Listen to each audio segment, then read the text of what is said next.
You know the Pope listens. Dynasty, our religion, for the blokes missing. On all of these trades, on all of these plays, on all of these grades. By the end of the day, y'all getting played. So, what you gonna do next? Try to fill up that flex? Send the homie a text? That trash offer's the best? You try to make it complex, then they text you back. Now all of a sudden, they don't make any sense.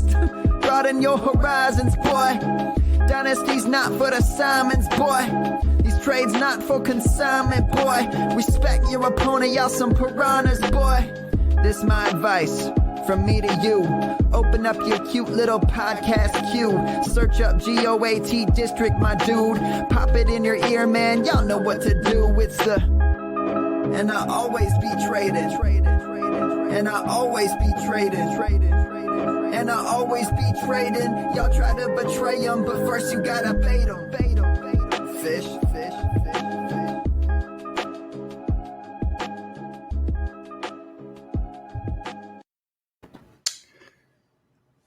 What is up, Fantasyland? Welcome back to the district. As usual, we appreciate you hanging with us on the weekly.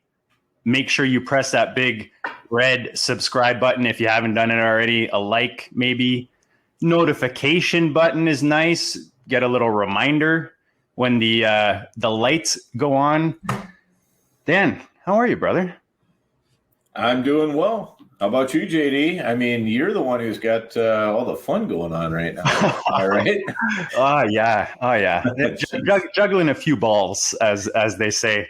With, parents moving and kids being sick and Reno is just, you name it, man. It's like the snowball. It's like an avalanche right now up here as the snow melts and we roll into spring. But I was going to ask you, Dan, when you were a young lad and you participated in drinking activities at the local pubs with your buddies, did you ever partake in any, brawls or fights? Or...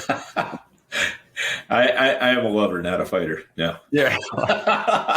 Why do I believe that, Dan? I can see you with the peace sign up in the air, Yeah, that would be me. The headband. No, I am, like an average sized dude. There's usually much bigger guys in almost any brawl than me. So I just tried to stay out of their way for the most part, keep the, what I have left of my good looks. The good looks. Yeah. The reason I ask is I was hearing this, the Mapletron story. I heard yesterday. Yeah. Who was talking about it? Who's the ex, I should know, man, as a Colts fan, who's the ex, the Colts kicker that's got that show. Pat McAfee. That's it. Pat McAfee. And he was talking about the fight and they were showing, I couldn't really see the clips well or whatever, but I just remembering those days where it was like the chances when I went out with my boys that we were getting in a fight was probably, I would say, a good 35 to 40% chance that it was happening at a certain point in my life, and not in the last little bit, but that's I thought that was kind of funny. I mean, like, these guys are still kids at the end of the day, right? You don't want to be doing that these days with cameras and stuff around. But anyway, look, man, we got a huge guest tonight as usual. He's definitely one of my favorite guests, one of my favorite people that I've had the privilege of running into here in Twitter land. And I know you guys love to listen to this guy. He's in the Dynasty Trades HQ, and he's back in the district tonight. He looks like he's in shock. Shane, welcome back to the district, brother. No, man, I was just listening to the fight stories, and it just reminded me of my younger days. I would never start fights, but I've always seemed to get in them. Like, I guess I just have that kind of face, like you want to punch it. Yeah, that got removed from a few bars. The fights that I did not start and did not want to be in, and a few that I was doing quite poorly in. But such is life. Yeah, it's it's one of those. What do you mean, man? I didn't start. I didn't do anything. You started. I was kind of a rite of standing passage, there, and then this guy tried to throw me like I was a dart. So, yeah. You got to remember back in that time, not to show age here, but like people were not walking around, filming everything and cameras up in the air. And, I had a phone and it was basically to call my buddies to meet up. And that's pretty much it, at the time. Yeah, I remember you young guys. I tell you, when I was in college, if you didn't know what was going on by like 7:30 or 8 o'clock, you were SOL. Everybody left their house, and that's where the phone was. So you just drive. You had to just like go randomly start bar hopping and hope you intersected with them or something. that's not the worst thing, Just No. Just going into random bars, like, no, all right, I guess I'll drink. The only time it would have been cool to have a camera, or it would have been not cool, but I guess like Greg Olson one time was at a bar I was at and we were talking to him, but he didn't do anything crazy. Like he just was drinking and hitting on chicks, but you know what I mean? Like he didn't do anything that I could have sold to TMZ or anything like that on my 2 pixel. He's got Dan's Quaff. He's got Dan's Quaff situation, to get the ladies. That's right. So Shane, look, probably 99.999% of the people listening know where to find you. They know, but just, quick reminder, the quick Twitter handle. If there's anything you're with DLF now, you've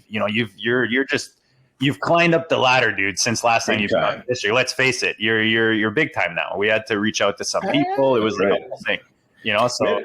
We had to pay double this time to get him on as last time? I didn't even want to know. I just told him, pay the man. He's worth it. He brings them the goods. But no, just if there's anything like specific that you've been working on that you want people to check out or you think is of value, just all the goodness that you're bringing. Just give the people a quick reminder. Well, yeah, Dynasty Trades HQ is my first baby, first love of my life.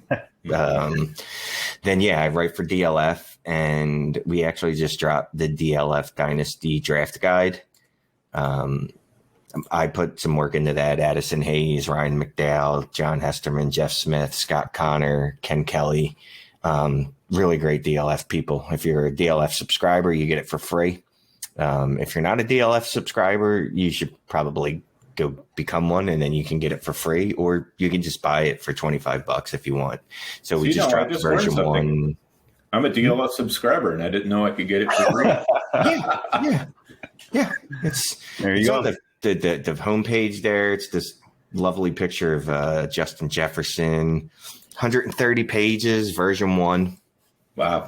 Version 2 is about to drop shortly, soon after that. I don't know. Sometimes. So what can people expect in there? Like player profiles? Is it helping them with their drafts? What are just a couple things that you can pique their interest with? It's got 1 billion things on strategy. Nice. Just a bunch of different strategies on Superflex, mostly. There's, I think, 1 or 2 articles that are non-Superflex related, but everyone that wrote on this is a Superflex fanatic. So a lot of strategy articles. Yeah, we looked at players that could be impacted by the draft, free agency. Scott Connor really put in some great work on specific leagues like the DLF series with safe leagues and some safe leagues, other safe league, tight end premium leagues. And it's 130 pages, man. We look at what the best dynasty sites are to play on, just player values, season primers. We've got rankings, obviously. We've got rookie rankings, Superflex rankings.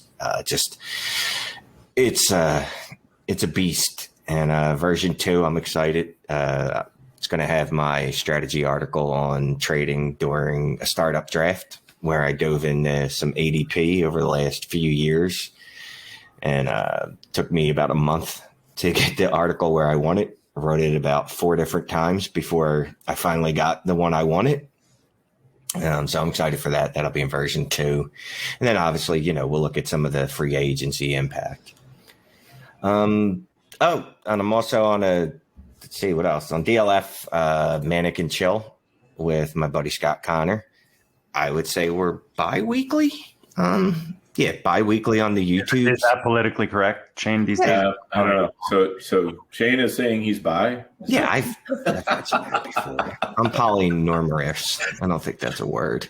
And then, I do want to say this, Sean, before you finish off all the goodness, just to touch back on the DLF on the kit, just because I love the aspect of the strategy. And that piques my interest just because I find usually like a starter kit, you get the rankings, you line up those rankings when you're doing your drafts, and then you look at 3 or 4 of them at the same time. You got a couple blurbs on some guys. But I love the fact that you guys are focusing on that strategy, especially Superflex. I mean, let's face it, most drafts these days are a lot of them on the FFPC have 1 QB still, and we love playing them. But I think that in the Dynasty world, when it comes to strategy, specifically the quarterback position in that Superflex, there's a lot involved there, and that's just something good.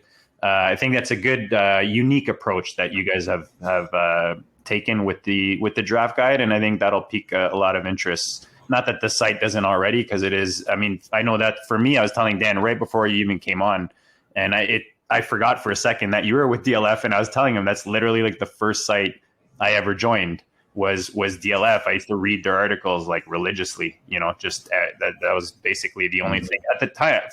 At first, I hate to say, I think there wasn't much else, to be honest, to read on DLF for Dynasty anyways.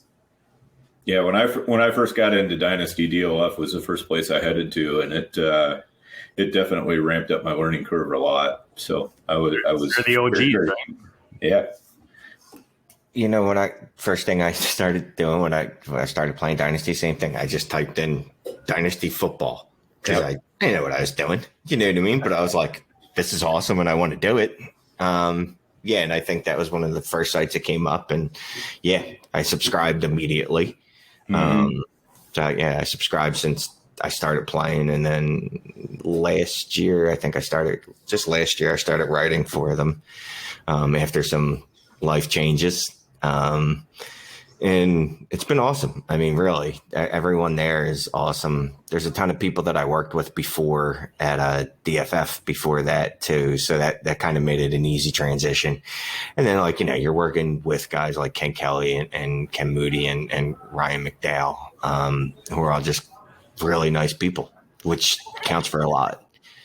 So that draft guide was fun. Addison Hayes, that's really his baby. He's the one that it was the fellow GOAT. Yeah, little baby. He was the genius behind it. Soon after I joined, he reached out and was like, "Hey, you want to help me do a draft guide?" And I was like, "Hell yes!" Nice. Yeah, Addison's good piece. He's a smart kid, man. I send Addison I just did an article on quarterbacks. It's going to drop next week, and it's really, really long, 2,200 words. And anything I asked him for, he got it for me. Because, I'm not good at pulling data. I know what data I want, and I'm good at kind of verbalizing like, hey, can you get me this? And then Addison just 3 minutes later, I'm like, dude, that would have taken me a week and a half because I'm old school. I would have been like, all right, I got to get this one number and put it over here, and then this name over here. And Addison's like, I did some formula. You want me to teach you? Like, it's a lost cause. Dude. Yeah, he's an impressive kid, man. He's just he's impressive, and I'm glad he teamed up with DLF because he kind of gets to expose all of that goodness that he's kind of got in that brain of his. That, like you said, we kind of know what we want, but I have Dan, like I do drafts with Dan. Dan sends me spreadsheets and stuff. I'm like, how the hell did you even pull this? Like how? I have no idea. I have no idea how you would have pulled this information from this site and that site. I don't know. I'm just like, wow. But yeah, I usually just get really sad because I'm like, this is too hard, and I'm going to go cry in a corner. I'm not going to try to do this, or I'll just, in the old days, I would just go, that's way too much work. So we're just not going to do that. And then not do it. So it's nice having like a mega brain like Addison around. And also I give a shout out to my buddy, Dave Wright. He's another one. Like I'll just be like, Dave, here's my spreadsheet. This is what I want. Can you make me a graph? And then he'll make a graph. And I'm like, this is beautiful. It's the prettiest thing I've ever seen. I don't know how you got there. And again, he offers to show me how to do it for myself. And I'm like, no. That won't be good for anyone. I like you doing it. Yeah. No. Nice. Also, I trust it more. Look, I got to be honest with you. I don't think I physically could do it. Even if they taught me and I did each step correctly, I'm pretty sure my computer would just reboot in the middle of it. So we brought you on tonight, Shane, to so guys, first of all, DLF, go check it out. You said $25. You're talking, I don't know if you guys, what was it, $8 to $10 that we were paying back in the day, sometimes even 15 for one of those draft books that were out of dated. Like, a week after you buy it, the thing's not even worth referring to. Whereas for $25, you're getting, that's for a year, I would imagine, subscription. I don't even know how much the subscription is, honestly, because now that I write for them, I don't have to pay to read the articles anymore. So that's kind of good. I think total subscription, I think is like $50 for the year. Yeah, I think that sounds about right. Yeah, if you get that, you get the guide with it. Even then for the amount they're dropping articles on the daily, like especially now with the rookies, that as we approach the draft, after the draft, there's the trade. What's the art? I used to write in to the one article with the trades where he'd read Trading Post. Sorry, the Trading Post. Yes, that's it. The Trading Post. Yeah, I used to that religiously. That was I think it was on Mondays. It used to drop when I don't know if it still does. Look, I'm not the shill for the company. I read them religiously too when I wasn't writing for them. It was always bookmarked. It was either my first or my second. And if it wasn't my first, it was because of other loyalties. It's my first now. I still read everything that's in there except for my work because I'm like, meh. But you got like guys like Carp, Tyler Justin Carp, who's dropping just an insane amount of articles. I don't even know. He did something like 30 articles in the last 3 months, and every one of them's a banger. You got IDP. If you play IDP, I don't, but some of the smartest IDP writers that you can imagine are over there. Devi, it's nonstop. Every day you go on there, and there's just, if you're not a subscriber, just go on their website, and there's a bunch of promos that they're always running, either with Monkey Knife Fight or, like I said, with this guide right now. And even if you wanted to get the guide for a little bit and check out the site for a little bit, and it's a full site, man. Like we said, Addison Hayes has all his tools over there that he had at FS Statistics, and he's added to those, which is another great thing, because every once in a while I'll just go to Addison and go, it would be awesome if we had this, and then Addison will go, yeah, I'll do that. So yeah, not to be a company shill, but I mean, it's for Dynasty football, I don't know that there's a better site, to be honest with you. All right. I mean, JD and I are doing a maiden draft right now, and I pulled up the Superflex Dynasty ADP. I entered our league from MFL, and so it keeps track of the draft for me. While we're going along. Dan was pretty excited to tell me about that. He busted out the share screen, and he had the full screen showing me. I was like, oh, Dan's really into this thing. Well, I'm really into it because, I mean, that's one less spreadsheet that I have to invent every time I do a maiden draft, So, because every maiden draft, I'm like, okay, I got to set up my spreadsheet with my players and rankings and all that kind of stuff. And now I can just see, okay, here's the ADP, and I know which guys I like, so I'm good to go. Yeah, it's similar to like the, kind of like those best ball tools, that kind of anything that helps in the draft. It's not necessarily that you want to be told who to pick. It's just because I want to see all the guys in that range kind of in front of, like who's available, who's been taken, that kind of thing. And these tools do a really good job of that. And when you had it on the screen, I mean, how easy, right? Yeah, totally easy. Very clear. It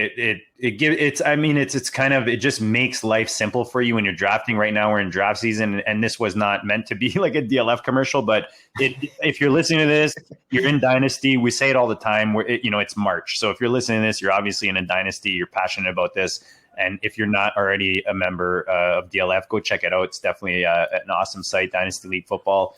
But I wanted to ask you, Shane, tonight we're going to touch on a bit on the FFPC, with their cut down date coming up and just roster decisions you have to make. And, that guys like us, we like to trade, and you're one, you're a guy I love to play in leagues with, and you're an active guy. You play in a lot of leagues, but you're active in a lot of them, which is awesome.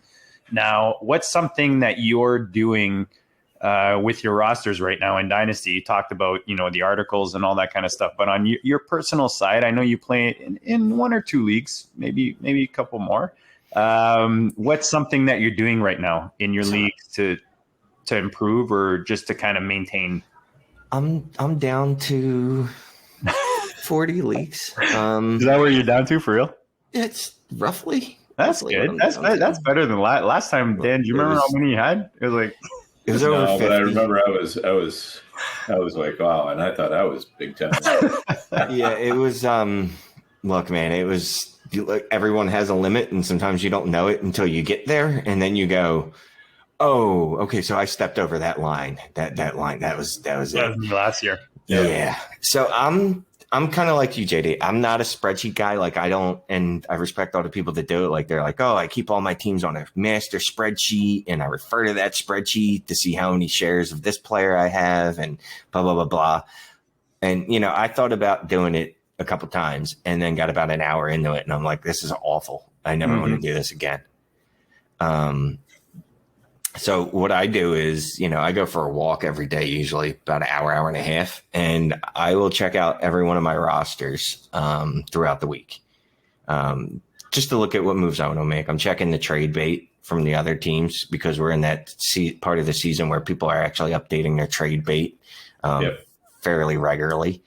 And it's not just guys like, I don't know, Tavon Austin, and like Boone, there's actual names on there because everyone's excited. It's the off season. Everything's possible. Everything's possible. It goes, I love Justin Jefferson, but I wonder how much I could get for Justin Jefferson, because we're always, it's Dynasty. We're always looking like, how could I be even better though? Like it doesn't matter. You come off a championship and, I have a few championship teams where I'm still looking at them and going, we could do better. Yeah. We could do better. This year specifically, and I'm not the only one based off the DLF startup ADP that I've seen, is I've come to the conclusion that I want to absolutely destroy people with my quarterbacks. So it's top tier quarterbacks or bust, not Daniel Jones, not Mitch Trubisky, not Drew Lock, not these guys that we're taking shots on going, well, he could be a high end QB2. No. I want monsters. Like I want quarterback rooms that are Dak Prescott and Trevor Lawrence, Pat Mahomes and Lamar Jackson. And I'm selling out to get it. Because I'm looking at the scoring for wide receivers and it's fairly flat after a certain tier. I'm looking at the scoring for running backs. It's really flat after a certain tier. And the same is true at quarterback. But if I get two of those monster quarterbacks, and I'm talking Kyler Murray, Pat Mahomes. Well, it was Deshaun Watson, Dak Prescott. These are guys that weeks, those two guys go off, it doesn't matter what the rest of your team does. It honestly doesn't. They can give you 80 points by themselves, and it's such an advantage. And I understand it's risky because then the rest of your roster's thin, but I've always built thin rosters anyway because I always want hammers. I want Devontae Adams instead of Tyler Lockett and Tyler Boyd. No, give me Devontae Adams and I'll figure out that other wide receiver position. So that's what I'm doing. I just every day while I'm on my walk, I just try to hit a couple teams. I look at them individually at that moment and go, is this team, what does it need? What can I do? Is it going to be any good next year? It's not too soon to start looking for me. I mean, whatever, it's 6 months. I'm realistic. So when you're doing this, when you're skimming through your, what is it you're looking at? Like, what's the, cause I know you have like you said, you have 40 teams, right? So when you're first going through these cause I'm just thinking, the quick notes, like you're in a reno mode or a rebuild and you see Devontae Adams or Michael Thomas on your roster, you're probably trying to move one of those guys. Like, is that kind of like what you're kind of going along? Yeah. Or is there something, or are you going in with, because I know, like, just from listening to your show, when you like specific guys, you'll just go out and start like hammering offers for that guy, or like, do you have an approach, or just depends on the day? Like, just, it's one of those like approaches where it kind of, it's a set approach, even if I don't mean it to be. With the whole, like, I like a certain player, so I'm going to try to go get him. DJ Moore, I have him in half my leagues. Bad or good. Juju Smith-Schuster was a guy I was trying to buy everywhere. And then, of course, he re-signed with Pittsburgh and broke my heart. Yeah, I know. Yeah. The vets like Devontae Adams, the problem with trying to sell him and Michael Thomas right now is we are in the offseason. And again, every rookie is going to be Devontae Adams. Like, Jamar Chase is obviously going to be the next Devontae Adams, and Jalen Waddle and Devontae Smith are clearly going to be the next Tyreek Hill. So, no, we're not going to give you picks for them. I'm drafting them. There's no reason for that. Yep. So, I learned through trial and error just to be a little more patient with the vets. Wait until point scoring season's getting close. Shout out to Russ Fisher. When August rolls around and people start going, oh, shit, I need to set a lineup. Oh, maybe it's not a great idea to have 7 rookie wide receivers. Mm-hmm. That's when I'll look to move them. Really, my biggest move that I've been trying to make is just get into the top 4 of every draft in Superflex leagues, because I want Trevor Lawrence. Can't get him everywhere because it's just cost prohibitive. After him, though, I'm fine with getting Justin Fields, Zach Wilson, or I can't remember his name. Lance? Yes, thank you. Yep. Trey Lance. As long as I get one of those other 3, I'm good with it. Like, I'm trying to sell Deshaun Jackson everywhere right now because I'm scared. And every offer. Watson, sorry, yes. Any team that has the 104. I was going to ask about Watson, so I'm glad you touched on him. Yeah. Anyone that has the 104, you're getting an offer from me. Like, you want Deshaun? I'll take your pick. So is that your first 4 Superflex? You're just hammering those four QBs? Yeah, and I've been talking about this a lot too. I'm madly in love with Kyle Pitts. Who isn't? Yeah. So I'm not gonna lie. If I'm in a position where I don't need a quarterback and I'm at the 102, and if it's a tight end premium, I'm definitely drafting Kyle Pitts. Like, it's going to happen. Now, if I can trade out to someone that needs a quarterback and move down 1, great. Then I'll take him at 103. But no, Kyle Pitts is my dream boy. I'm going to draft him absolutely everywhere. One of our FFPC leagues, I got the 102, and I'm like, Kyle Pitts looks pretty good there. And that's not even that much of a premium. It's only 1.5.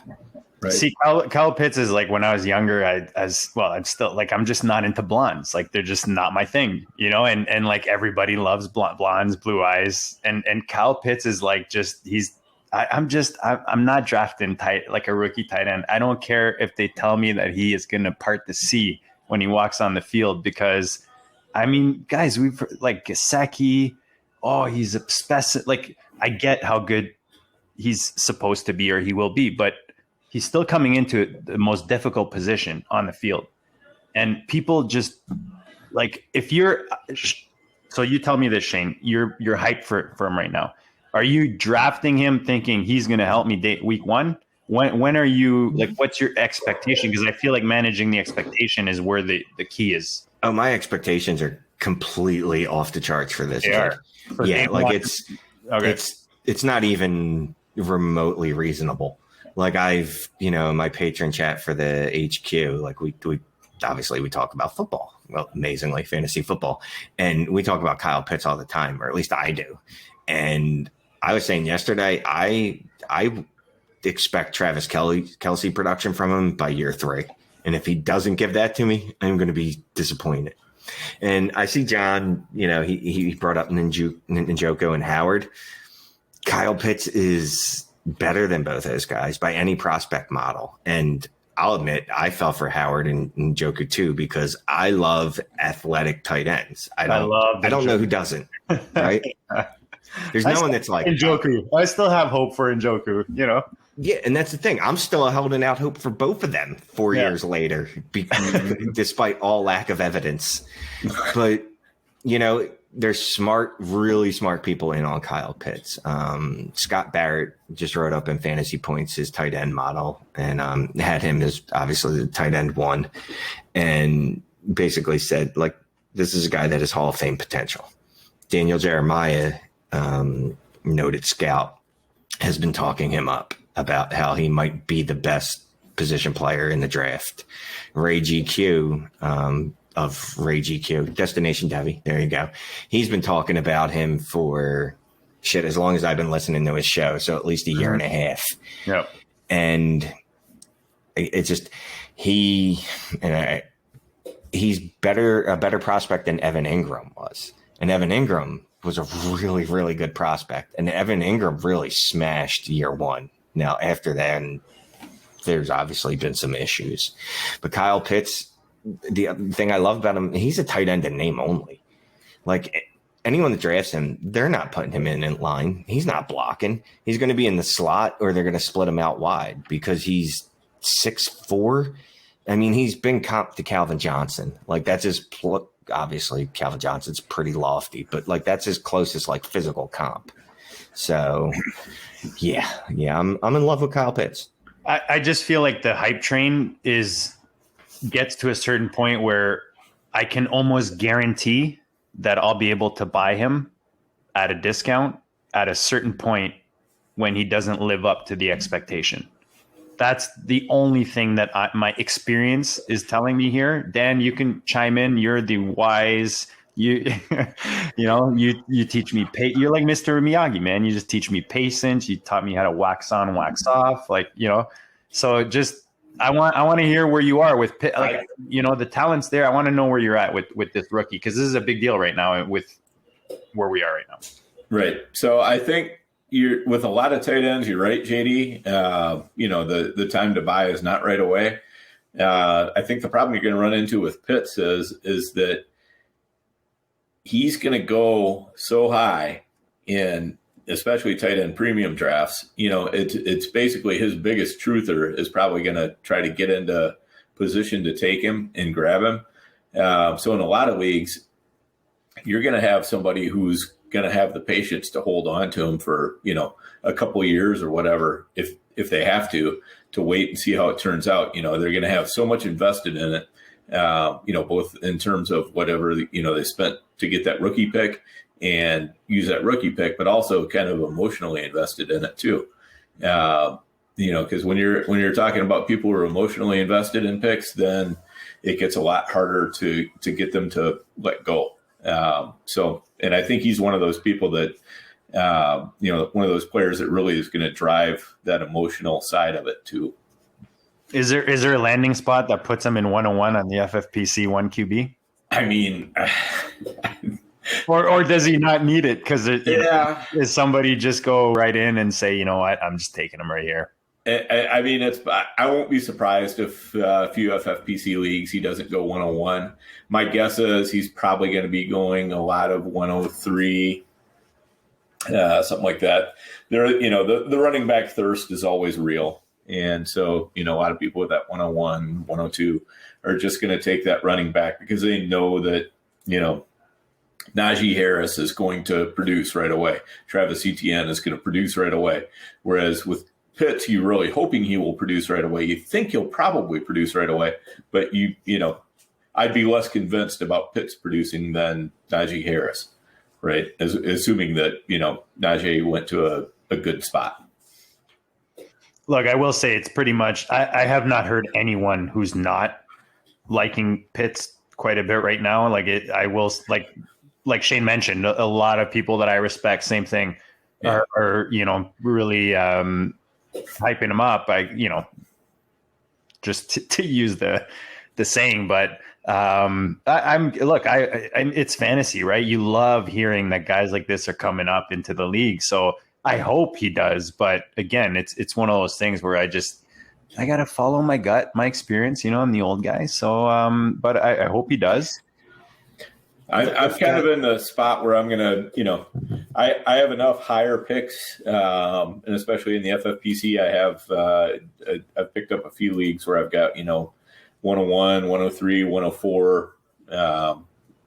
And I will definitely try to make sure I've got at least a couple of shares of Pitts in there, one way or another, depending on how all the drafts fall, but he's definitely somebody I want a piece of. Sounds like, yeah.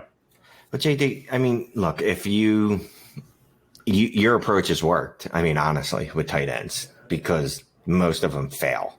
Right. You know what I mean? They just do. You look at the top of the tight end board, there's Travis Kelce, George Kittle, Darren Waller, Mark Andrews, TJ Hawkinson. After that, it's messy. Like, I loved Noah Fant coming out 2 years ago. But, tight end's a position where it's really dependent on other things. Not that, wide receiver isn't, but it just seems tight end is even more so. Noah Fant ends up with a trash quarterback in Drew Lock, and now he can't break out. Not saying that he won't, but yeah, I mean, so that's the risk you take. But Kyle Pitts, I hate using that word, but he just feels like a different type. And, I know John even noted right there, he's not a good blocker. You better not draft him to block. If the team drafts him to block, I'm going to be very disappointed. And yeah, he can't block the wind. And it's the same as Evan Ingram, right? I was just, as I guess, look with the Giants, and they brought in Rudolph, and they brought in Kittle. What am I saying? Witten. Right. Is he? I don't know if he's still playing, but whatever. You hope where he lands, and luckily with the FFPC drafts, we'll know where he's at already. Yeah. But if he ends up with John Gruden, well, maybe I'm not going to draft him so high. If he ends up in Indianapolis somehow, yeah. Yeah. That would, yeah. I mean, that Philadelphia. Well, yeah. I mean, and think about it, San Diego, that would be a dynamite shot. Yeah. With Henry gone. Yep. Interesting. Yeah, the tight end position is so fascinating. And I think that's why the FFPC is so fun in a sense, is with, there's a little extra weight on the position with the flex spot as well, right? And I'm finding even as I do these best balls, it gives you a nice flexibility when you're taking a tight end, because you can play him in, as a tight end and as a flex, obviously with the 1.5. So when these young guys come in, it's always exciting when there's that one guy that's getting everyone excited, It's the dream, right? Like, he's he's a tight end in designation, but you're dreaming of Travis Kelce wide receiver 1 numbers. You know what I mean? Said, there's 3-4 guys at the top, man. So if you can get, the thing is, it's such a difference maker when you have one of those guys. And that's why I rather, personally, I rather go in and buy the Kittle or buy the Waller and pay the price, because I know what I'm getting. And that's, but like you said, man, if you can pick off, something like that in a draft, man, I know Dan was all over Waller before he kind of officially broke out. So when you can get him before the price goes up, it's like the stocks and the crypto and all that fun stuff. Mm-hmm. You get it before it explodes. You feel good about it. Yep, exactly. Yeah, Waller is like the dream scenario, and Kelce kind of was too. Well, even Kittle. Kittle was not that highly regarded when he was a rookie. He came a little bit out of nowhere. I mean, there were people who were on him, but they weren't like, oh, this guy's just a guaranteed smash success. And of course, Waller had to go through his own path to get even to the tight end position and back in the NFL for that matter. And Kelce had it was foot problems when he was a rookie, and basically missed the entire season. So, it was one of those things where, I was able to pick up Kelce during that season a lot of times for cheap, just because, people didn't really want to, they didn't know anything about him for sure. He's a great prospect, but, when he's on the shelf all year, people lose patience fast. No, that's some people live with regrets after that. Passed on him. So that's part of the problem with tight ends, though, is we should know that most aren't going to hit in year one. You should just know it. You should. If you don't, you don't know a lot about pro football or fantasy football. And even with me saying, look, I expect Kyle Pitts to smash. If he doesn't, I won't be surprised, because tight end, like you said, it's a hard position to play. It's basically you're a wide receiver and an offensive lineman. Like it's an interesting role for someone on the football field. And most tight ends just don't smash in the first year. So, if it's year 4, okay, it's time to move on.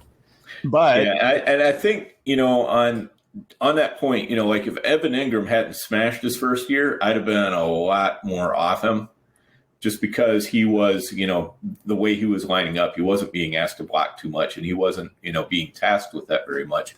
So it was like, this guy should catch on more like a wide receiver than a tight end. So you have to kind of think about it like that. With me, if Pitts doesn't fire in the first year, I will have some thoughts about, what maybe I should sell him now while I still can get a really good price for him, and, and just move on to somebody else. But I've been around long enough to see it happen, and when you're talking about, like an inline tight end, like Njoku was more expected to be a traditional tight end who was, who you could split off from the formation if you wanted to, right? And so guys like him, I was tending to be a little bit more patient with. I'm still waiting. Njoku anytime now would be fine. But those kind of guys, you definitely have to have more patience with. So when we're talking about FFPC, we're talking about the cut downs. Before we get into I know we're talking about players specifically, which is awesome. I'm just kind of hesitant because I'm like, it's almost turning into a tight end show. But I mean, I don't hate it, because it's, we're talking about the FFPC. We're talking about these Superflex tight end premium leagues that let's face it, most of the leagues that we're playing in now, tight end is a premium, right? So I think this is a very important conversation. But just to shift it a little tiny bit towards, more the FFPC and what's coming down as a cut down date. And we've all been kind of dealing with it. We were talking before we came on air with some decisions we made. So before we get into kind of specifics, do you guys have, like, Dan, I know you've been doing this for a while now with many, many teams. Shane is similar with your dynasty rosters.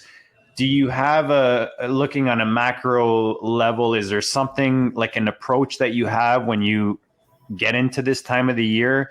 And maybe I'll go to you first, Dan. Like, do you have a spreadsheet or a special formula that you've put together that just drops the name that you need to cut? Because, man, I need that. I just always end up with, I'll never forget. I think it was, who's the Jets receiver?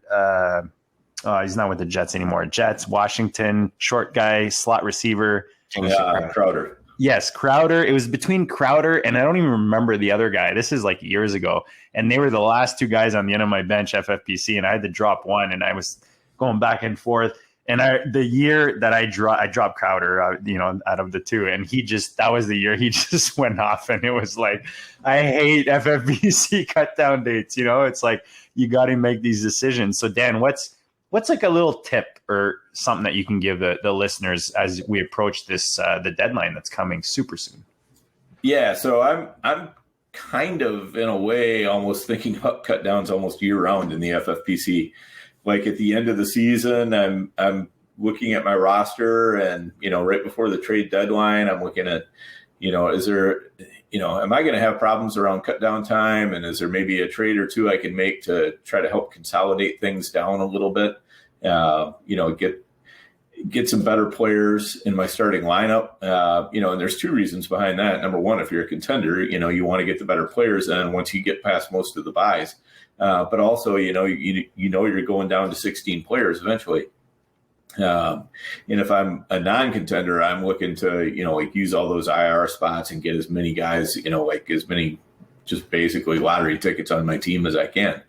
And then when we start getting into the, to the off season, early in the off season, I try to sell the guys on my team that I don't really have good feelings about, but might still have some value to others. And then I try to buy the guys that I think, their situation is going to change due to free agency or the draft or whatever in a good way.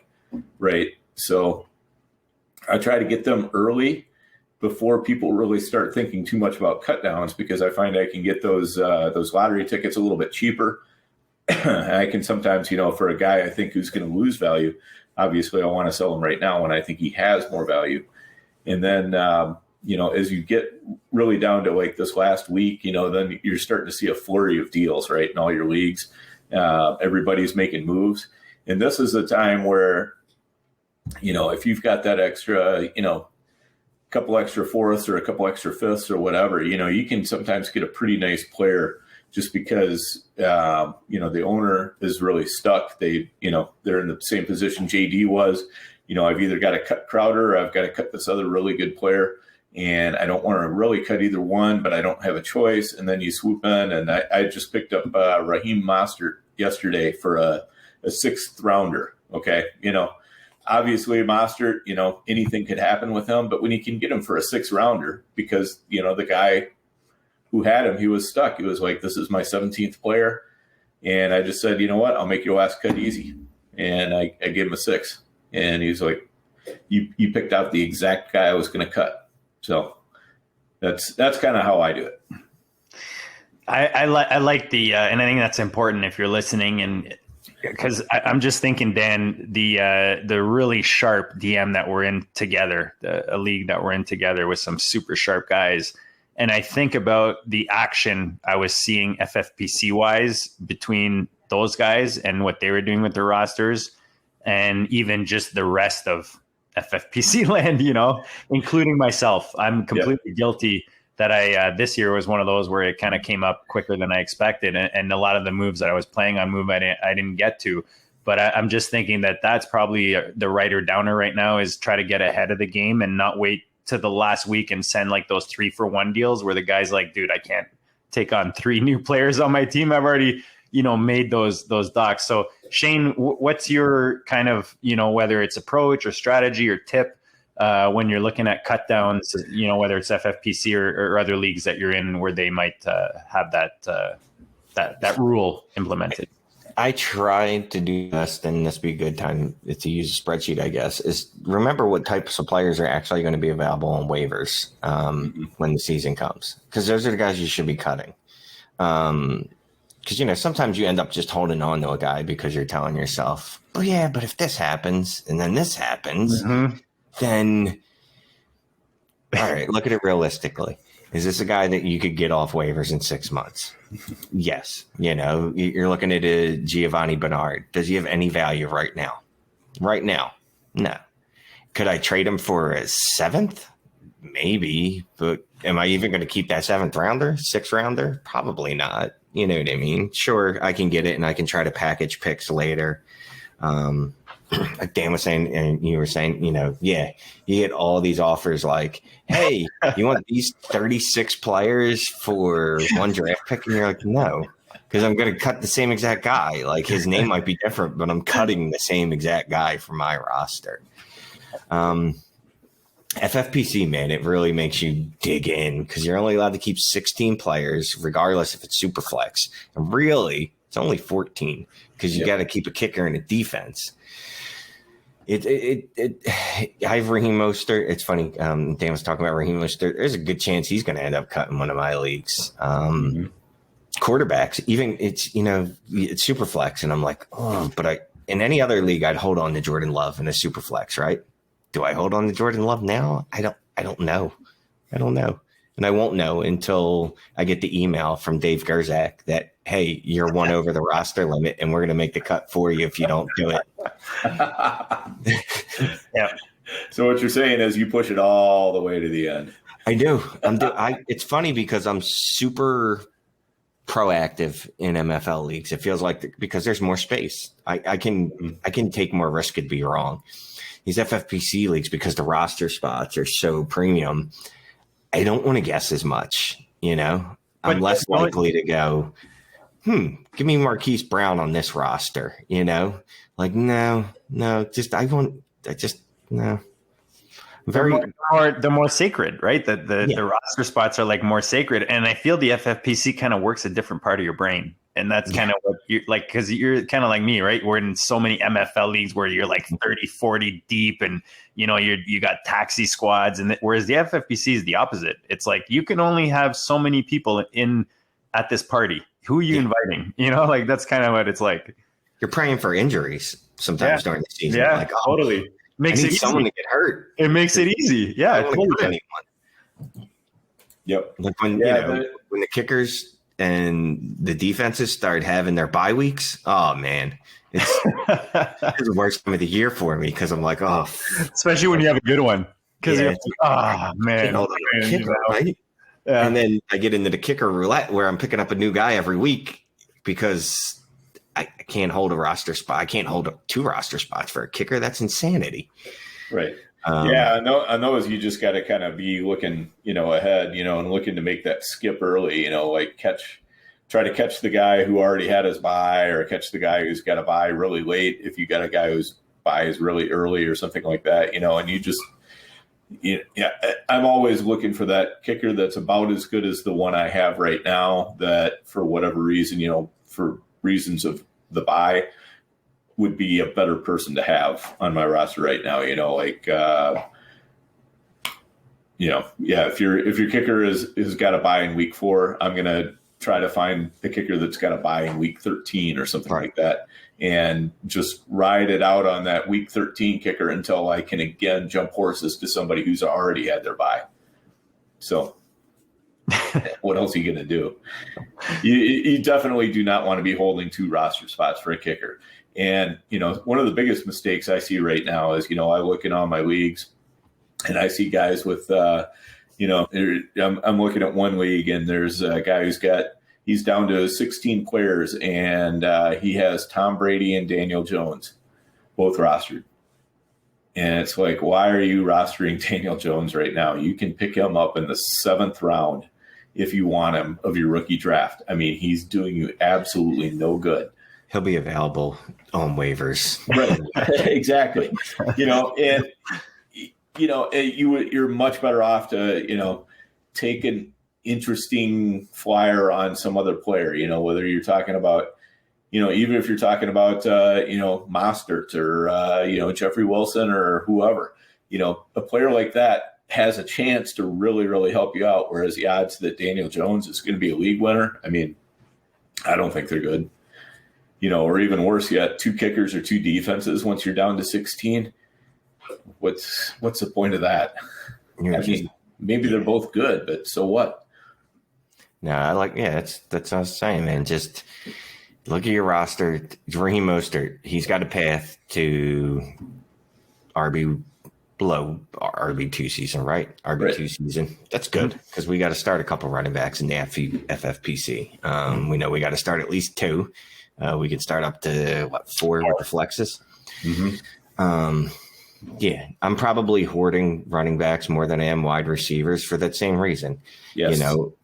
A wide receiver gets injured on a team, and this is just general anyway, but a wide receiver gets hurt on the team. It's not like all his targets go to his fill-in. Mm-hmm. Whereas a running back get hurts, most of the times, most of that work's going to go to one dude or lady at some point, probably. But, wide receivers, that's not what's going to happen. It's not like,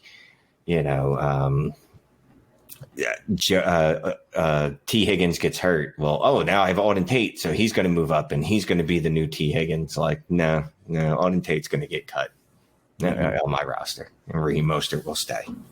No, I love how you explain that because we talk about that often on the show, how the beauty of running back depth is, when you put, when they're going to be effective and produce for you and get them into your lineup. Whereas a receiver, you're just hoping you manage to get him in your lineup the week that he gets the 113 and 2 touchdowns or whatever it is.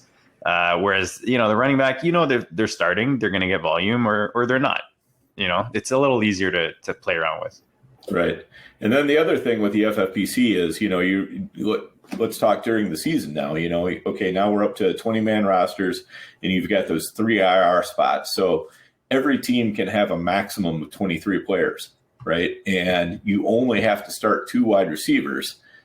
So it just by, definition of, every team's got, and when I say every team, every NFL team has, like 2, 3, 4 potentially startable options on any given week. So there's always on the waiver wire in the FFPC, there's always a startable wide receiver. Mm-hmm. I mean, just like 100% of the time. But you cannot find startable running backs on the waiver wire very often on the FFPC. Yep. And if you do, you're going to be paying a lot for them. Yep. Wide receivers, you can get a startable wide receiver for $1. Throwing a minimum bid on 5 guys you like, you're getting one of them for sure for $1. No, it's so true. And it's one of those where as soon as one of those RBs comes in, like Shane talked about the RB2 coming in to replace the RB1 who got injured, everybody's blowing their loads on that. And so you're like, do I blow my entire, and sometimes week 2 or 3 it happens and there's an injury and everybody goes nuts for a guy who's coming in to replace, and the guy does nothing, and then you're like, I got nothing the rest of the year. Whereas like you said, Dan, a receiver is way easier to opportunity cost, right? To replace. And that's where I think that's an important factor, especially this time of year when you're making trades, when you're building your rosters. Dan and I are building a dynasty right now. You got to look at the scarce positions, and RB is definitely one of them. And you notice that when you're drafting, and you notice it when you're building rosters and making trades. Yeah. So when I'm cutting down too, I'm also, ties go to the running back.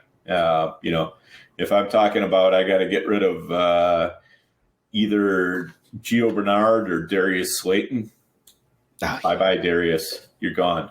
I'm going to hang on to Gio Bernard just in case something happens to Joe Mixon during training camp and all of a sudden, I'm sitting here with Gio Bernard on my roster. How many guys would have to go down for Darius Slayton to be relevant again for New York? Probably at least a couple. I got John's quote. John's got the one-liners tonight. He's breaking into the gold sweats just thinking about 14 man rosters. It's so different. It's night and day from MFL leagues. And I complain about FFPC leagues, but I like them because I haven't left them. I'm in 2 of them, right? It's probably my limit, though. I'm not going to lie to you. Like, I couldn't do a bunch of them because if I had this many tough decisions, I'd be like, what the fuck? But, it's just funny even thinking about like in the trade offers you get in MFL, like the extra players that are just thrown in. Like an FFPC league, that's insulting. Like, no. I can't take these 4 guys, or I can't even take this one extra guy off your roster. Like, just keep him. Like, I don't want him. I'll give you more for you to hold on to him. Meanwhile, in MFL leagues, we're always asking for throw-ins. We don't care. So true. Be like, oh, the guy died last week. And we're like, well, with the COVID outbreak, we don't know. He might come back as a zombie and he could play. I really like this for my taxi squad. He still qualifies for my taxi bench or whatever. Exactly. So sometimes this has happened a couple times in FFPCs where I've made an offer and it's been refused. And I've been like, I kind of slightly refigure the offer, but I take a couple of his really crappy players off of his hands as well. Yeah. And it gets accepted because now, he feels like he got something for those players, even though it was really not really any different than the offer I sent originally. But now he's like, okay, now I just went from 20 players down to 18 players. So I only have 2 more players left to cut. So, he's like, oh yeah, totally. I'll take this. And then, I just cut those 2 players immediately.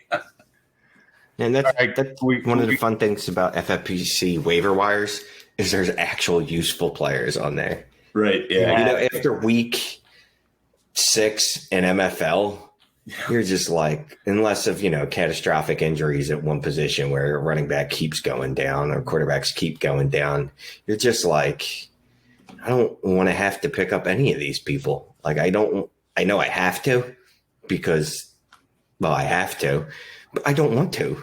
So some weeks I'll just skip on MFL. I'm not going to lie to you. I am not picking up the wide receiver 8 from the Cincinnati Bengals just because he might get me 4 points this week. Like, you know what? No, I'm not going to do it. Super delay on the sound effect, but yeah, no, and that's kind of why with the pros, the goats versus pros, Shane, that you're in on MFL, I kind of stole from the FFPC settings and I brought it into MFL for that reason, because it was like you'd go on waivers and it's like there's you're looking at Quintez Cephas and I don't even know who. So it makes it more interesting in that way. So it makes people want to spend their budgets, right? Because there's guys that it can be significant and help you out on a weekly. All right, guys, we're already at an hour. We're not going to go too much longer. I already see Shane like yawning and, like he's checking out his rosters and he's got trade ideas to send out. But let's give a quick shout out to our friends over at Viridian Global. We've been talking about FFPC all night, guys. You know where to check it out, myffpc.com. They've got best ball, dynasty, all kinds of goodness right now. But if you look right now at my beautiful shirt right here, here we go. We're kind of covering it up there. Oh, wrong side. There you go. Boom, boom. The GOAT, full effect. We got the hats rocking. We got shirts, hoodies. You guys know the drill, man. ViridianGlobal.com. They got all kinds of GOAT goodness. They've got all kinds of brands that you're listening to, whether it's Dynasty, Warzone, all across the boards, True North Dynasty, the comfort level, the quality of the products. You got a nice little GOAT shirt there. If you won your league in 2020, you got to flex that thing, man. You can't just tell the wife. You got to flex that shirt and don't even wear it for 2 weeks and don't even wash the thing. That's what you got to do. You got to rock it. You got to let them smell it. Be like, do you smell the champ right now? Anyways, maybe not, encouraging you to do that, but you can rock a toque. We got a nice little toque right there covering Shane, but we got toque. We got hats. Is that not, you guys call them toques? Yeah, it's a toque. Yeah, it's a toque. Oh, okay. Dan's Canadian, man. He knows what I'm saying. Minnesota, Canada, same thing. I'm from Northwest Ontario. So there it is, guys. You got hoodies, hats, champion shirts, long sleeve, short sleeve tees. Go check it out. readingglobal.com/collections/GOAT District and get your goodness right there. Guys, again, I don't want to take this too long. We talked about a lot of players. Are there specific trades or guys or moves that you made? I'll start it off really quick because I asked Dan about this one. Shane, I want to hear your input. I love Gabriel Davis, Buffalo. And I've got Diggs on this roster. This is my defending champion 500. And he's at the end of my bench. And cutdowns are coming. And he's a piece that is not only at the end of my bench, but I can actually maybe move him for something. So anyways, I ended up moving for 303. I didn't love it. I don't think I had much of a choice because I'm getting at least something for him. Give me your thoughts on Gabriel Davis because I think he's an interesting topic right now. And do you have any players like that or that maybe you're kind of deciding last minute where you're like, I had, we talked about some already, but do you have one where you have to kind of give away or that even that you saw, we get the emails that you saw in one of your leagues where you're like, yeah, that's definitely like a cut down discount, No, because the way I build my teams are so top heavy. Yeah. That luckily for me, I guess. And I'll say he definitely does. Your teams are, how you see that you put up the trade where you see the yours is always very short, which I love because you want to be top heavy in FFPC. Yeah, even in MFL, I'm a little less top heavy, but still top heavy. So for me, I'm looking at final cuts, I'm choosing behind Drew Sample and Kerryon Johnson.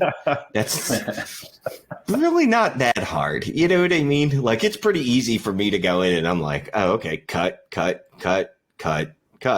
then, the last one or two, I'm like, oh, okay. I like Gabe Davis. I think if you can get him at a discount because people are afraid of Emmanuel Sanders, you should. He played really well when John Brown was out last year, right? Temper your expectations, though. What's his upside? I mean, it's not wide receiver 1. No. Is it some wide receiver 2 weeks? Probably. Is he more likely a wide receiver 3? Okay. How valuable is a wide receiver 3 in fantasy football? You can get that production pretty much from waiver wire every week if you hit right. But even if you don't, there's a ton of guys that can give you that production. And again, I get, I like Davis. I drafted him in the 4th round last year. So yeah, you're profiting. Anything he gives you is a profit. Unless you have to turn around and sell him for the 303 the next year. But look, so Toronto, right? The basketball team up there. Today was the NBA trade deadline. Kyle Lowry is a free agent after this year. So instead of just taking anything for Kyle Lowry, they held on to Kyle Lowry. Up, man. You even pissed me off right now. So they got nothing for Kyle Lowry. Nothing. Wow. So after the season. What they were asking for? Unrealistic, right? They wanted at least a first. 2 firsts. Two firsts. 2 firsts. 3, like 2 or 3 studs. It was ridiculous. Yeah. So they apparently were under the assumption that he's still 28 years old, which he hasn't been in 7 years. So no, I mean, like he was in college in the 90s, I think, at this point. And I mean, look, the dude, I gotta defend my boy Lowry. He's legit, man. He's a well-rounded, one of the best players in the league. Shows up every night. He brought us a championship. But yeah, dude, I mean, he's 35. You know what I mean? The winner. He brought Nova a championship, Toronto a championship. He's borderline Hall of Fame, if not a Hall of Fame. Yeah.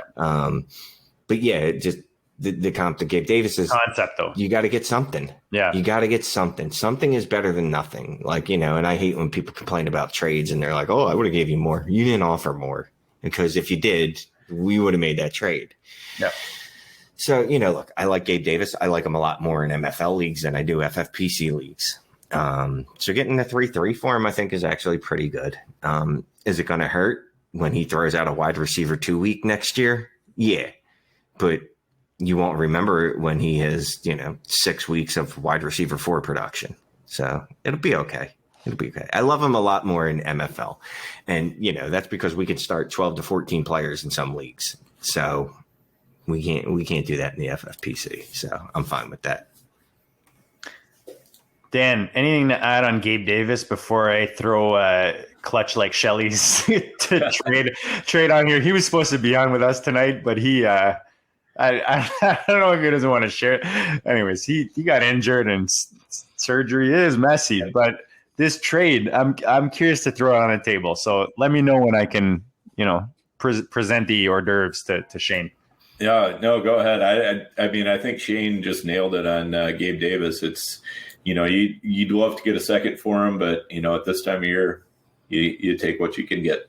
And that's what I was trying to get was the second until this point. But I think, and that's kind of what I was trying to get at is I find like I said, I kind of came late to the party this year, which got me in a position where you're just sending out these 3-for-1 deals that nobody's going to accept, whereas when I sold Adams at the beginning of the preseason and I thought I was getting I'm actually pretty happy with what I got, even after AJ Dillon 107 and Sutton for Adams at the time was legit. But I just, you reverse it. You have to, because then you're just, like you said, you're dropping them and you lose them. And now look at the Raptors, man. Like, it's like we could have got, maybe you take 1 first instead of 2, and maybe you take 1 of those studs instead of 3 of them, or something like that. But look, it's that time of year. You got to make tough decisions. I'm going to throw this trade on the table. I found this one really interesting. Remind me to do the trade calculator poll to close this out, guys, because I know I'll probably forget. But our boy Andrew sent Allen Robinson, Brandon Cooks, David Johnson, 2021 302 for T. Higgins and the 309. Did you follow that, Shane? It was Allen Robinson, and who was the only other piece that mattered? Cooks, Brandon Cooks, and the 302 with a little David Johnson on the side. Man, that feels like I love T. Higgins. I think T. Higgins has wide receiver 1 potential. Allen Robinson is a wide receiver 1. That's my problem with the trade. Yep. And Brandon Cooks, he's a wide receiver too. Really bad year. But he's a wide receiver 2 at worst. Like, how far apart do you have A-Rob and Higgins, guys? Not far enough apart for that trade to make sense to me. Like, I don't care about the picks because who cares about third rounders? Even if he could have just shit-canned the third rounders and got a second back with Higgins just to make me feel better, I still feel like I would have lost the trade as the person getting Higgins in the pick, giving up Robinson and Cook. But at least I could have told myself, well, I got Higgins and a pick. Yeah, I got to go the A-Rob side, even though I do love T. Higgins. Yeah, I'm the same. I think I have him like 3, 4, 5, 6 at most spots apart. So, like you said, the Brandon Cooks, I think, is undervalued as usual. He really is.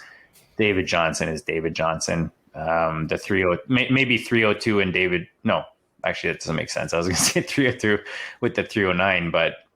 Dan, where are you on this trade? I know we're all about go get your guy. And again, you're trimming down your rosters. So that probably plays a big part here with the bench spots. But how do you feel about it? Yeah, I mean, performance-wise, they're kind of in the same tier for me. The only thing that separates out Higgins from Robinson is age. You're picking up, 4 or 5 years. Well, not the only thing, Dan. So there's a thing called the pigskin, and they throw it around, and there's a guy that usually launches it. Yeah. I get that. But, it's like Higgins. A-Rob is the only game in town. Still pretty much. And, Higgins has got a little bit more of, there's a few more places where the ball can go. And I also worry a little bit about Joe Burrow, being 100% healthy to start the season, or even, I have my concerns about whether he's going to, be back to 100% before the 2022 season. Maybe those are way overblown, but, me, I like the Robinson side. There's just not enough on the Higgins side to make me not want to take the Robinson side.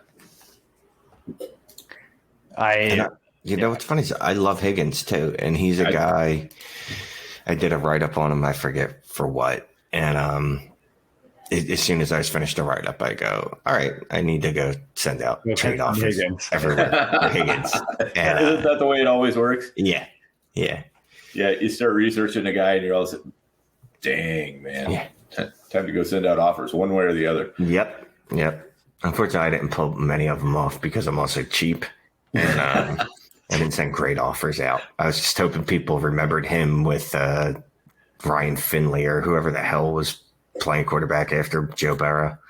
Oh, man, that franchise, man. I'm going to do one more here. Shout out to our boy Andrew, but he sent out Zeke and a 2022 first rounder for Sutton and the 103. Dan, I'll go to Superflex. Dan. Yeah, no, right, Dan? This is our hard way? No, this is 1 QB. Yeah, this is hard way, 1 QB. 1 QB, 103 in Sutton. And he sent Zeke and a 2022 first.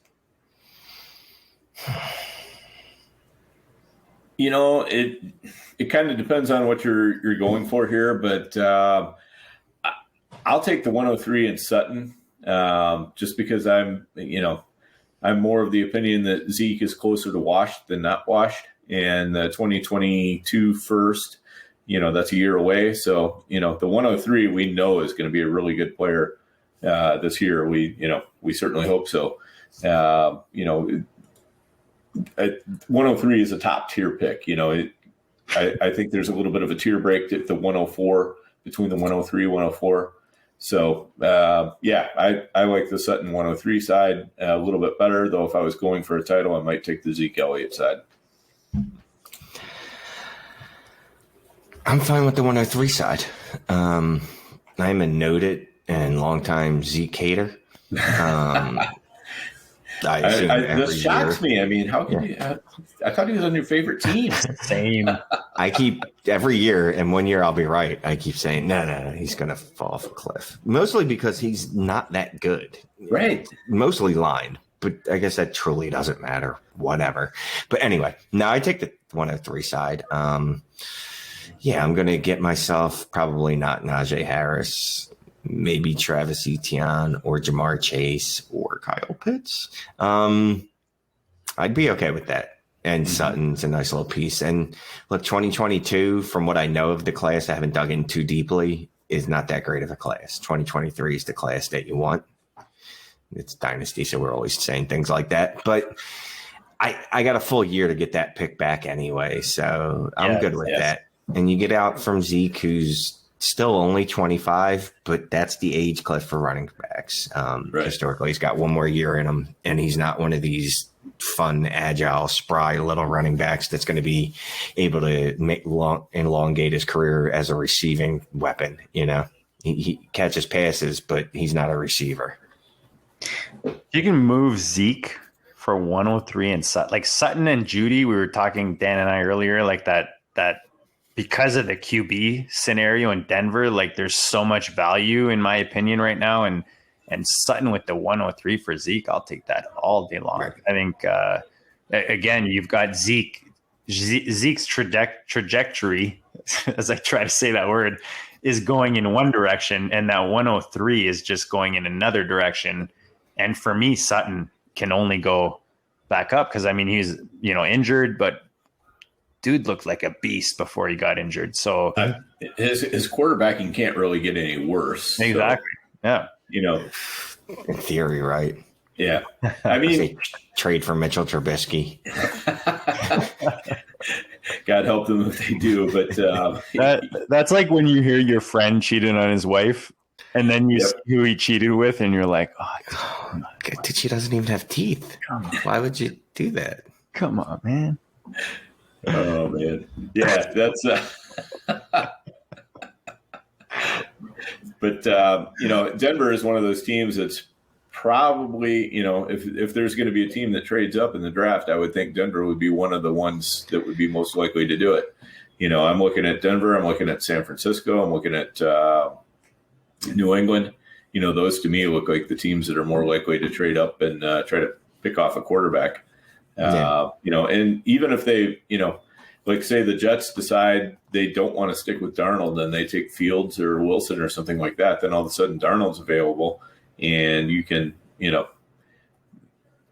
they could just trade for Darnold, for quite a bit cheaper actually even. So, I think Denver is basically looking at it that, hey, we know we don't have the quarterback situation settled right now, but there's still plenty of time, and we're not that far away from, being in that territory with our draft pick anyway. So it's not going to take a big move up. All right, guys. Quick shout out to the chat, to John, Dynasty Hot Sauce, and our boy J Mike. Yeah, man, I know Norm Powell. Solid move by Portland though to bring him in. Just to give a little quick shout out to my Top Shot and Raptor fans out there. But I just wanted to end with this. I threw this quick tweet out there. We talked about DLF earlier, and I actually like what they've done with what we call a calculator. But I just want to see what fantasy land out there, what most people were using when it came to a calculator. We got over 1,200 votes on this thing. DTC came out on top at 40.6. I think we can all agree they're kind of like the OGs out there, right? Most people have that tool in their toolbox. Player Profiler, Dominator, 16.1%, DLF at 17%, and I don't use those things at 26.4%. And Shane, I'll go to you first. I was telling Dan the other day, or I don't know, it was yesterday or a month ago or a year ago, but talking about calculators, and I feel like I try to see which one the guy I'm trying to trade with is using. I don't know if that makes sense, but I'll kind of punch it into like the two that I have, because I'm a member or whatever of that site. And then I'll be like, hey, it's close. So then I'll kind of play with that one a bit more. That's kind of how one way that I use it. Do you use calculators? What are your thoughts on them and their value that they bring to fantasy land? Where do you see their place, I guess?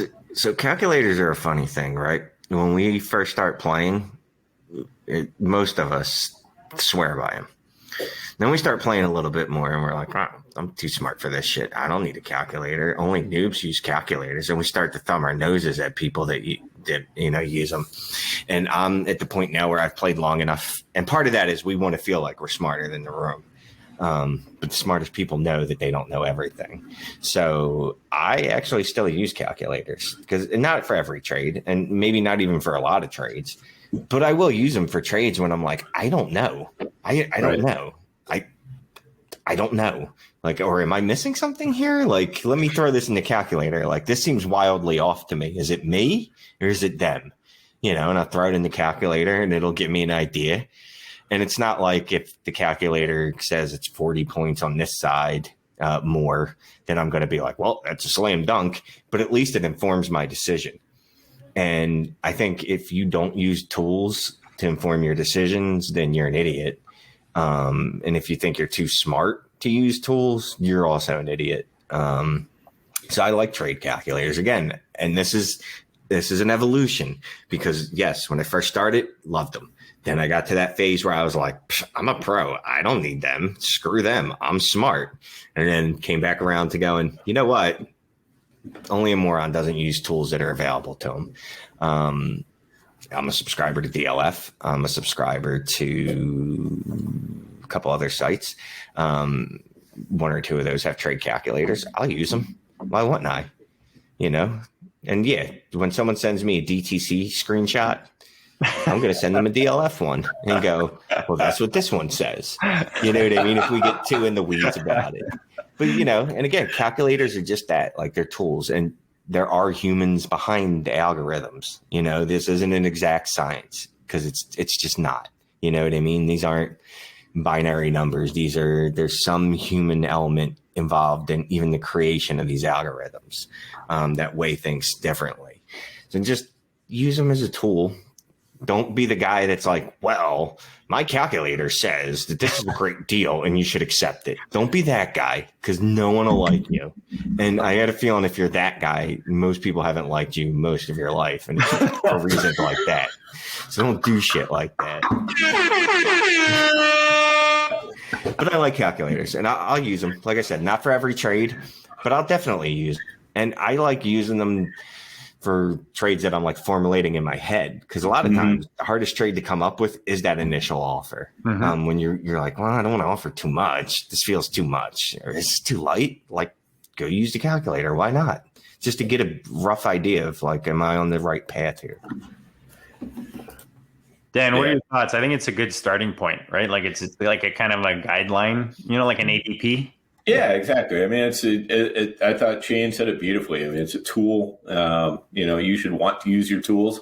But for the love of God, please do not ever, ever, ever send a screenshot of your calculator and think that's going to convince your trading partner that, oh, yeah, he should take the deal. If he doesn't want to take the deal, if he doesn't like the deal, it doesn't matter what a calculator says. It doesn't matter if the calculator says he's winning by 30 points or 60 points or 5,000 points or whatever. It doesn't matter. He's not taking the deal.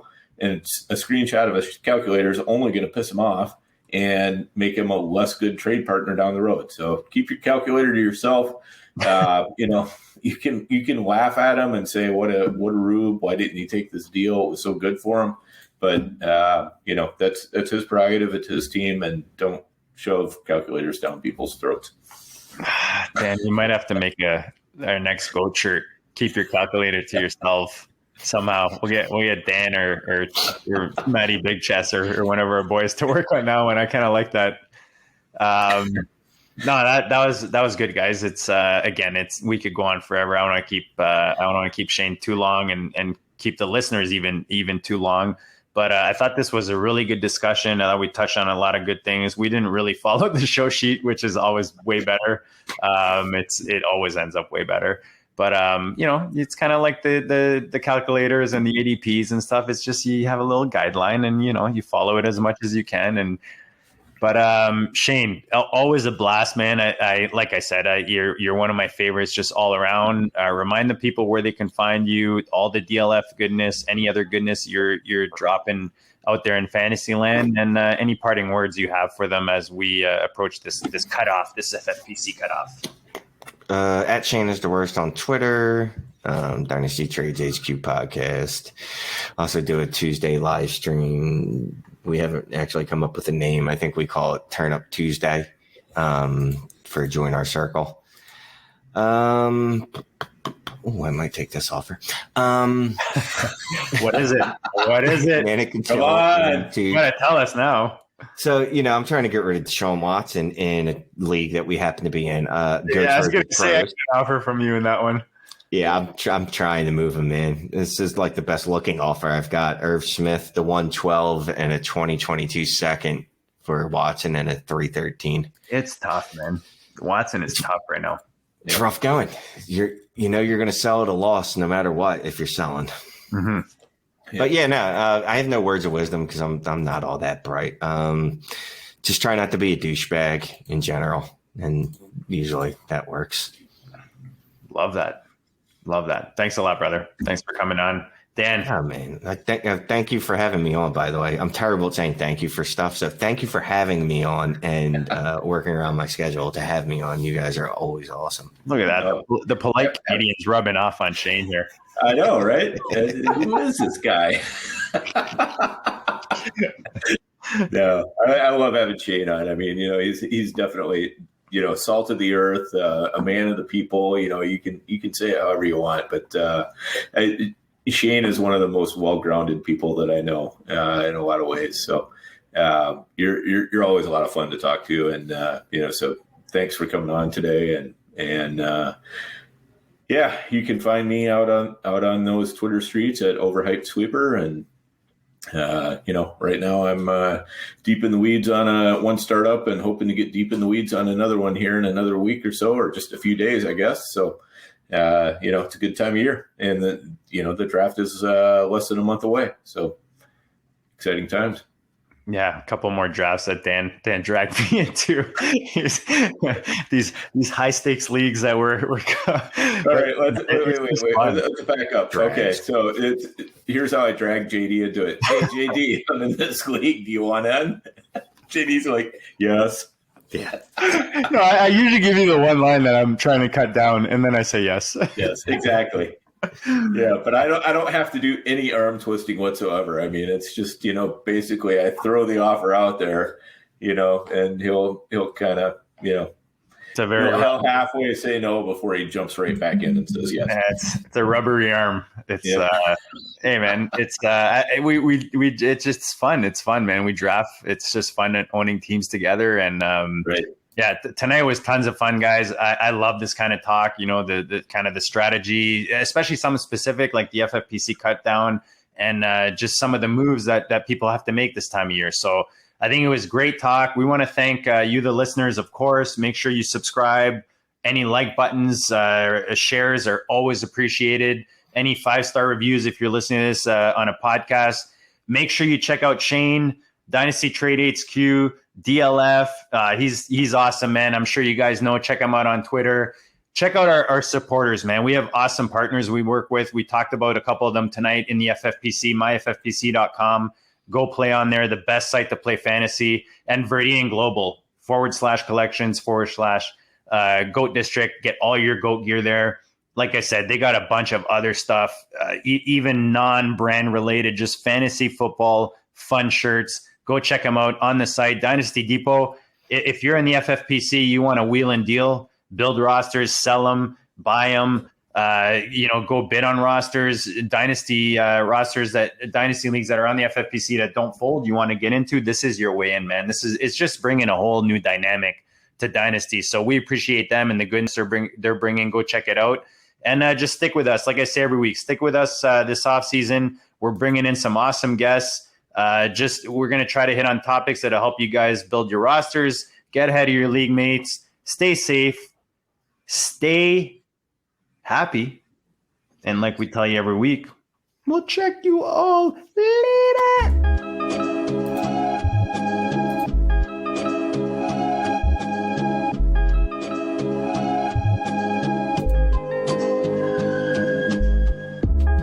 district, you know the Pope listens. Dynasty, our religion, for the blokes missing. On all of these trades, on all of these plays, on all of these grades. By the end of the day, y'all getting played. So, what you gonna do next? Try to fill up that flex? Send the homie a text? That trash offers the best? You try to make it complex, then they text you back. Now all of a sudden, they don't make any sense.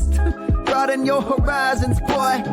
Dynasty's not for the Simons, boy. These trades not for consignment, boy. Respect your opponent, y'all some piranhas, boy. This my advice from me to you. Open up your cute little podcast queue. Search up GOAT District, my dude. Pop it in your ear, man. Y'all know what to do. It's the... And I always be traded. And I always be traded. And I always be trading. Y'all try to betray them, but first you gotta bait them. Fish.